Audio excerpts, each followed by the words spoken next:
இயேசுவே என் தெய்வமே, என் மேல் மனமிரங்கும். இயேசுவே என் தெய்வமே, என் மேல் மனமிரங்கும். மனமிரங்கும் ஆவியானவரே, அதிகாலையில் உம்மை தேடி வந்திருக்கிறோம் அப்பா. அதிகாலையில் உம்மை தேடுகிறவர்கள் கண்டுகொள்வார்கள் என்று சொல்லி இது வந்து அதிகாலை வேளையிலே வந்திருக்கிறோம் சுவாமி. தூய ஆவியே, துணையாக வருவீர். இயேசுவின் சாட்சிகளாய் எம்மையும் மாற்றிடுவீர். மனதின் காயங்களை ஆற்றிட வருவீர். மனதின் பாரங்களை போக்கிட வருவீர். மனதின் காயங்களை ஆற்றிட வருவீர். மனதின் பாரங்களை போக்கிட வருவீர். தூய ஆவியே, துணையாக வருவீர். இறைவல்லமையும் இறைஞானத்தையும் நிறைவாயினில் பொழிந்தருள்வீர். வாரும் வாருமே, என்னில் நிறைவாய் வாருமே. இறைவல்லமையும் இறைஞானத்தையும் நிறைவாயினில் பொழிந்தருள்வீர். நிறைவாயினில் பொழிந்தருள்வீர். எபேசியர் 4ஆம் அதிகாரம் 14ஆம் வசனம் மிக அழகாக சொல்லும். ஆகவே இனி நாம் குழந்தைகளைப் போல இருக்கக்கூடாது. ஆகவே இனி நாம் குழந்தைகளைப் போல இருக்கக்கூடாது. மனிதருடைய தந்திரங்களையும் சூழ்ச்சிகளையும் தவறுக்கு வழிநடத்தும் ஏமாற்று வழிகளை நம்பி அவர்களுடைய போதனைகள் என்னும் காற்றால் அடித்து செல்லப்பட்டு அங்கும் இங்கும் அலை கழிக்கப்படக்கூடாது. அப்ப என்ன செய்ய வேண்டும்? இந்நிலையில் நான் செய்ய வேண்டியது என்ன? வாசிக்கலாம். 1 கொரிந்தியர் 14ஆம் அதிகாரம் 14ஆம் வசனம். ஆமென். இந்நிலையில் நான் செய்ய வேண்டியது என்ன? தூய ஆவியால் ஆட்கொள்ளப்பட்டு இறைவேண்டல் செய்வேன். அறிவோடும் இறைவேண்டல் செய்வேன். தூய ஆவியால் ஆட்கொள்ளப்பட்டு திருப்பாடல் பாடுவேன். அறிவோடும் திருப்பாடல் பாடுவேன். ஆமென். ஆமென். தூய ஆவியினால் நான் ஆட்கொள்ளப்பட வேண்டும். இறைவேண்டல் செய்தல், அறிவோடு இறைவேண்டல் செய்தல். தூய ஆவியினால் ஆட்கொள்ளப்பட்டு திருப்பாடல்களை பாடி அறிவோடு திருப்பாடல்களை பாடுவேன். இன்னும் செய்ய வேண்டியது என்னவென்று சொன்னால், அன்பின் அடிப்படையில் உண்மை பேச வேண்டும். அன்பின் அடிப்படையில் உண்மை பேசி தலையாகிய கிறிஸ்துவை போன்று எல்லாவற்றிலும் நாம் வளர வேண்டும்.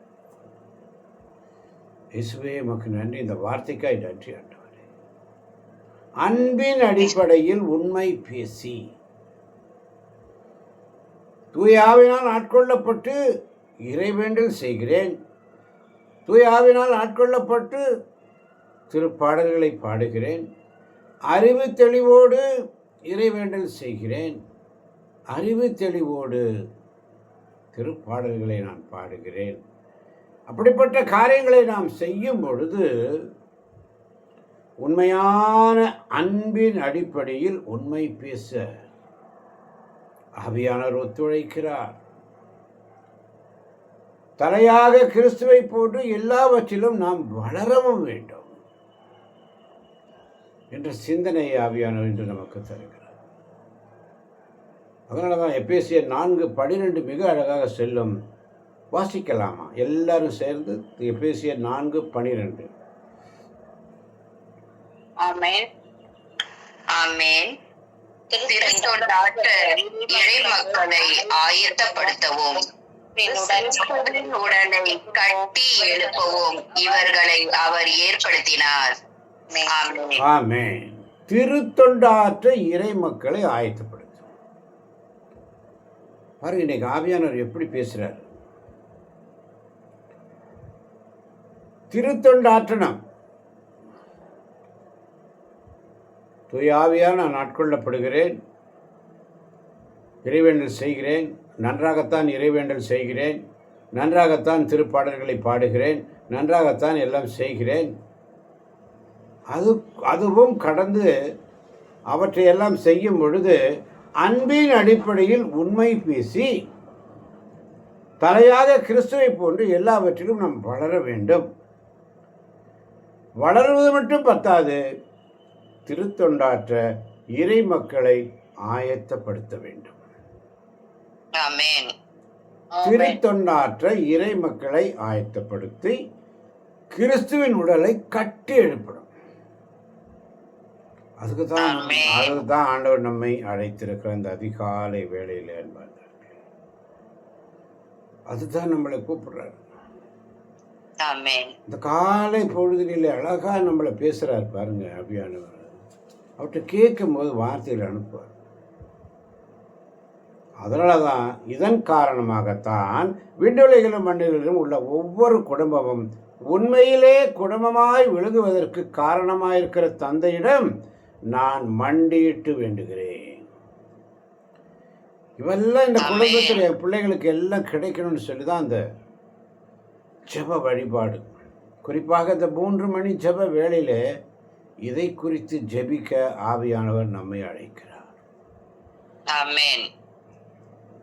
ஏனென்றால் அவருடைய அளவற்ற மாற்றிக்கேற்ப நம்முடைய உள்ளத்திற்கு வல்லமையும் ஆற்றலும் தூய ஆவியான் வழியாக நமக்கு தருகிறார். தூய ஆவியானவர் வழியாக நமக்கு தருகிறார். நம்பிக்கை வழியாக கிறிஸ்து உங்கள் உள்ளங்களில் குடிகொள்ள வேண்டும். அன்பே உங்கள் வாழ்வுக்கு ஆணி வேறும் அடித்தளவுமாய் அமைவதாக. அன்பே, ஆண்டவருடைய அன்பு எங்கே? கல்வாரி அன்பு. அன்பே கல்வாரி அன்பே, உம்மை பார்க்கையிலே என் உள்ளம் உடையுதப்பா. அன்பே கல்வாரி அன்பே, உம்மை பார்க்கையிலே என் உள்ளம் உடையுதப்பா. அந்த அன்பு சிலுவையிலே தொங்கின இயேசுவை பார். கண்ணீரோடு தாயும் அன்பு சீடன் யோவானும் நிற்கிற காட்சியை பார். இயேசு, இதோ இவர்கள் செய்வது என்னதென்று அறியாமல் செய்கிறார்கள், இவர்களை மன்னியும் என்ற அந்த அன்பு.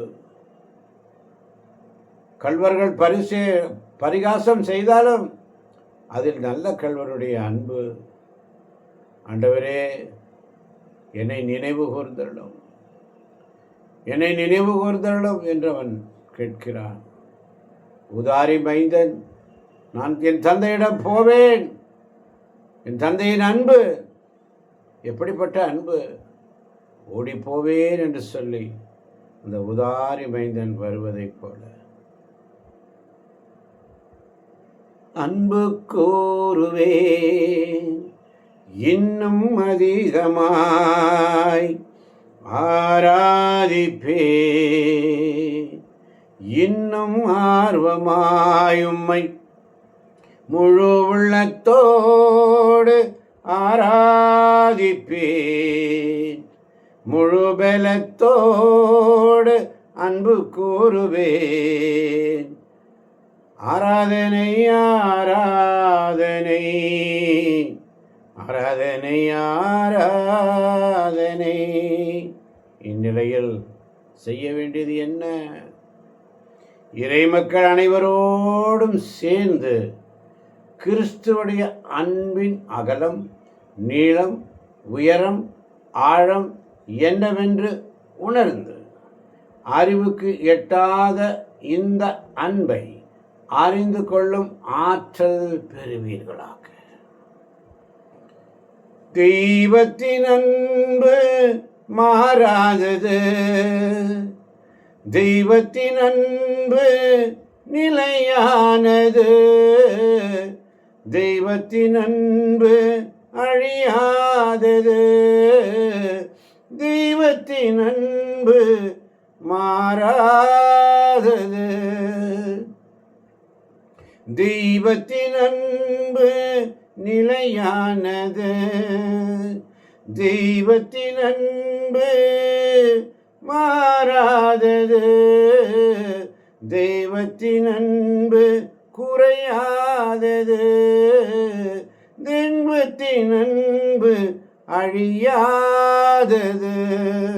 கிறிஸ்துவுடைய அன்பின் அகலம், நீளம், உயரம், ஆழம். அன்புடைய அகலம், அன்பின் நீளம், அன்பின் உயரம், அன்பின் ஆழம் என்னவென்று உணர்ந்து அறிவு கெட்டாத அந்த அன்பு தெய்வீக அன்பு, அறிவு கெட்டாத அந்த தெய்வீக அன்பை அறிந்து கொள்ளும் ஆற்றலை தாங்கப்பான்னு கேள். அந்த ஆற்றலை எனக்கு கொடுங்கப்பான்னு கேள். இந்த தெய்வீக பிரசன்னம், நம்முடைய தெய்வீக அன்பில் நான் நிலைத்திருக்கணும். இதோ வந்திருக்கின்ற ஒவ்வொரு பிள்ளைகளுக்காக ஜெபிக்கிறேன், ஜெபிக்கிறேன் சுவாமி. ஒருவரும் நம்முடைய அன்பில் இருந்து விலகி போகாதபடி, நம்முடைய திருவுளத்தின்படி, நம்முடைய திருத்தொண்டை ஆற்ற இறைமக்களை ஆயத்தப்படுத்தவும், நம்முடைய உடலை கட்டி எழுப்பவும், இவர்களையும் என்னையும் ஆண்டவரே நீர் தெரிந்தெடுத்தீரே, மக்கு ஸ்தோத்திரமாப்பா. திருத்தொண்டு ஆற்ற நீர் எங்களை அழைத்திருக்கிறீரப்பா. உடைய அன்பு, அன்பின் அகலம், உம்முடைய அன்பு அதனுடைய நீளம், உம்முடைய அன்பு அதனுடைய உயரம், உம்முடைய அன்பு அதனுடைய ஆழம் என்னவென்று எங்களுக்கு தெரியாத ஆண்டவரே. அந்த அறிவு கெட்டாத அன்பை நாங்கள் ருசிக்க, ரசிக்க இது அதிகாலையுடைய சமூகத்தில் வந்திருக்கிறோம். அந்த அன்பை அறிந்து கொள்ளும் ஆற்றல் தாரும் ஆண்டவரே. அதன் மூலம் கடவுளின் முழு நிறைவையும் நாங்கள் பெற்றுக்கொள்ள இந்த அதிகாலை வேளையிலே வந்திருக்கிறோம். எங்களை கனப்படுத்துகிறப்பா. மிக அழகாக சொல்லப்பட்டிருக்கிறது. ஆதலால் எபேசியர் 4:6 சொல்லுகிறது. வசிக்க கேட்போம். எபேசியர் 4:6. ஆமென். எல்லாருக்கும் கடவுளும் தந்தையுமானவர் ஒருவரே. அவர் எல்லாருக்கும் மேலானவர், எல்லார் மூலமாகவும் செயலாற்றுபவர், எல்லாருக்குள்ளும் இருப்பவர். ஆமென். ஆமென். எல்லாருக்கும் கடவுளும் தந்தையுமானவர் ஒருவரே. அவர் எல்லாருக்கும் மேலானவர்,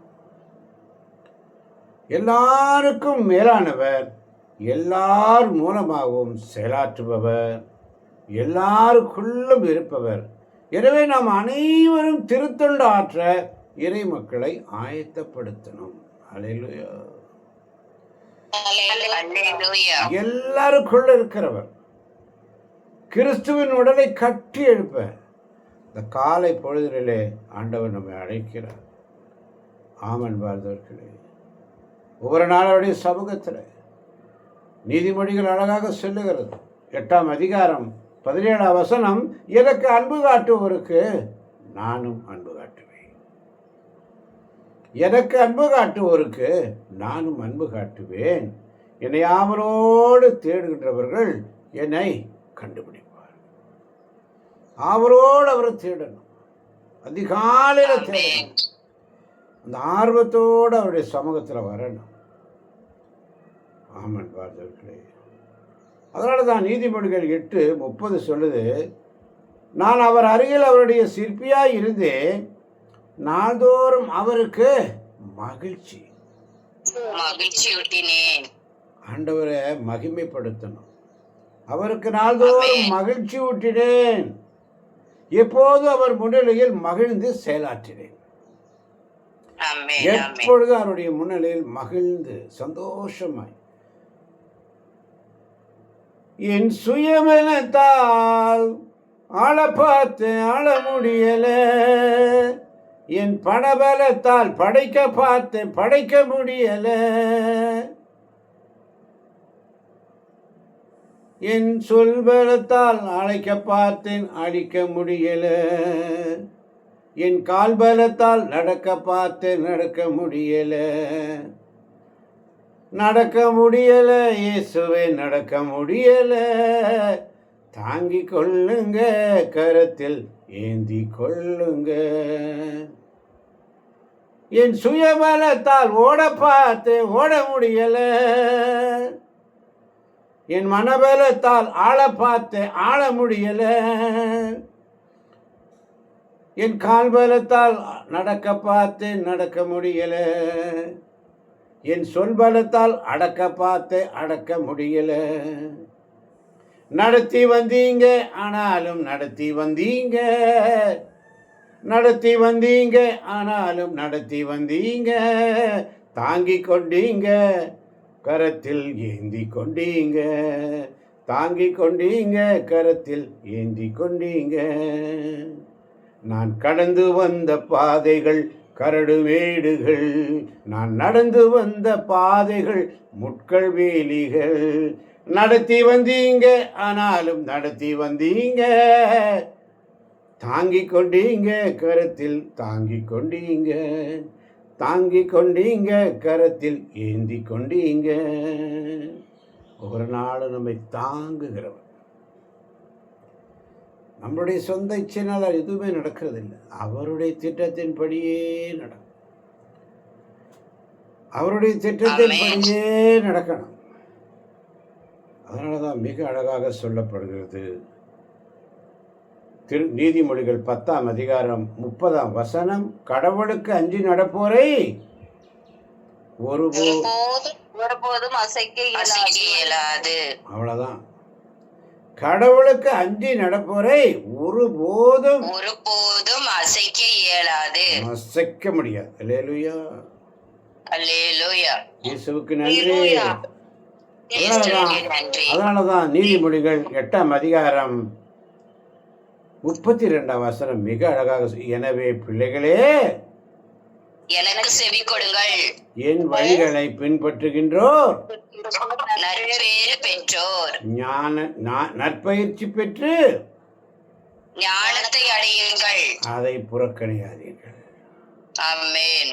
அப்ப நற்பயிற்சி பெற்று ஞானத்தை அடைய வேண்டும் என்றால் அதிகாலையில் காத்திருக்கணும். ஆமென், ஆமென். அதிகாலை 5 மணிக்கு மன்னாவை சேகரிக்க ரெடியா வரணும். ஆமென். வெயில் ஏற ஏற அது உருகி போகும். இன்னைக்கு ஆண்டவரே, நீர் எனக்கு என்ன மன்னாவை கொடுத்திருக்கிறேன், நீர் எனக்கு என்ன மன்னாவை கொடுத்திருக்கிறேன் அப்பான்னு கேட்கணும். அதனால் ஆமென் ஆமென் நீதிமொழிகள் 8:34 படி என் வாயின்படியில் நாள்தோறும் விழிப்புள்ளோராய் நின்று என் கதவு நிலையறையில் காத்திருந்து எனக்கு செவி கொடுக்கின்றோர் நற்பேறு பெற்றோர். பேர் பெற்றோர். வாயின்படியில் நாள்தோறும் விழிப்பாய் நிற்கணும். கதவு அவருடைய கதவு நிலையறையில் காத்திருக்கணும். ஆமென் அவருக்கு செவி கொடுக்கணும். ஆமென் ஆமென் நாள்தோறும் வந்தா பத்தாது, கதவருகில் காத்திருந்தா பத்தாது. அவர் சொல்வதை எல்லாம் செய்யுங்கள். ஆமென் அவர் சொல்வதை எல்லாம் செய்யுங்கள் என்று அதை செவி கொடுக்கணும். ஆமென் ஆமென் ஆமென் ஆமென் ஒவ்வொரு நாள் அவருடைய சமூகத்தில் காத்திருக்கிற பிள்ளைகளே, கடவுளுக்கு அஞ்சு நட போரே ஒருபோதும் அசைக்க முடியாது. ஆமென் ஒவ்வொரு நாள் அவருடைய சமூகத்தில் காத்திருக்கின்ற அருமை தேவ சனமே, நம்மை தாமே தாழ்த்தி ஒப்பு கொடுக்கலாம். அதிசயங்களை செய்கிறவர், அற்புதங்களை செய்கிறவர், அதிசயங்கள் செய்கிறவர் என்றும் அருகில் இருக்கிறார். அற்புதங்கள் செய்கிறவர் என்றும் நமக்குள் வசிக்கிறார். அதனால தான் திருவெளிப்பாடு 22ஆம் அதிகாரம் 20ஆம் வசனம் சொல்லுது, இவற்றுக்கு சான்று பகர்பவர் ஆம் விரைவாகவே வருகிறேன் என்கிறார். ஆமேன். ஆண்டவராகிய இயேசுவே வாரும். ஆமென் ஆமென் ஆமென் ஆமென் கடைசி அதிகாரம் கடைசி வார்த்தை மிக அழகாக சொல்லுகிறது, ஆண்டவராகிய இயேசுவின் அருள் அனைவரோடும் இருப்பதாக. ஆமென் ஆமென் ஆமென் ஆமென் ஆண்டவராக இயேசுவின் அருள் அனைவரோடும் அனைவரோடும் இருப்பதாக. ஆண்டவராக இயேசுவின் அருள் அனைவரோடும் அனைவரோடும் இருப்பதாக. ஆமென் ஆம் விரைவாகவே வருகிறேன் என்கிறார். ஆமேன். ஆண்டவராக இயேசுவே வாரும் என்று சொன்ன ஆமென் ஆமென் இயேசுவே என்னில் வாருமே, என்னோடு பேசுமே. இயேசுவே என்னில் வாருமே, என்னோடு பேசுமே. என்னோடு பேசுமே. ஆண்டவராக இயேசுவின் அருள் அனைவரோடும் இருப்பதாக. ஆமென்.